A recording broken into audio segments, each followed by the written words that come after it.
श्री स्वामी समर्थ. तर बाहेरचं वातावरण बघा किती छान झालेलं आहे. तर हे वातावरण संध्याकाळच्या वेळीचं आहे. संध्याकाळचे 6-6:30 वाजले होते. तर मला आज मस्त ज्वारीच्या भाकरी बनवायच्या होत्या. तर मग मी बाहेरच चूल पेटवली होती आणि मग मस्त चुलीवरतीच भाकरी बनवल्या. माझ्या पूर्ण भाकरी होईपर्यंत बाहेर अंधार पडला होता. शेवटी मी मसाला भाजून घेतला आणि भाकरी पण पूर्ण झाल्या होत्या.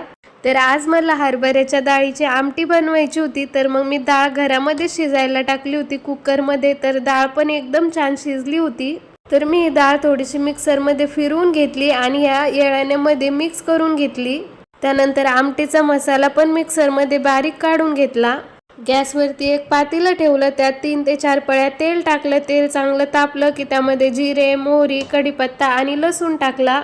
त्यानंतर गरम मसाला आणि हळद टाकली. मसाला चांगला परतून घेतला आणि वरतून डाळ मिक्स केलेलं पाणी टाकलं. चवीनुसार मीठ टाकलं. वरतून भरपूर सारी कोथिंबीर टाकली आणि गॅसच्या मीडियम फ्लेमवरती 7 ते 8 मिनिटं आमटी चांगली शिजू दिली. आमटी सोबत खाण्यासाठी मी पांढरा भात पण बनवला होता. तर गुरुवार होता. तर मी गुरुवारी स्वामी समर्थाची आणि साईबाबांची आरती घेते. तर अगोदर आरती घेतली आणि त्यानंतर मस्त जेवण केलं. तर चला आजचा व्हिडिओ इथेच एंड. भेटूया नेक्स्ट व्लॉग मध्ये. तोपर्यंत बाय.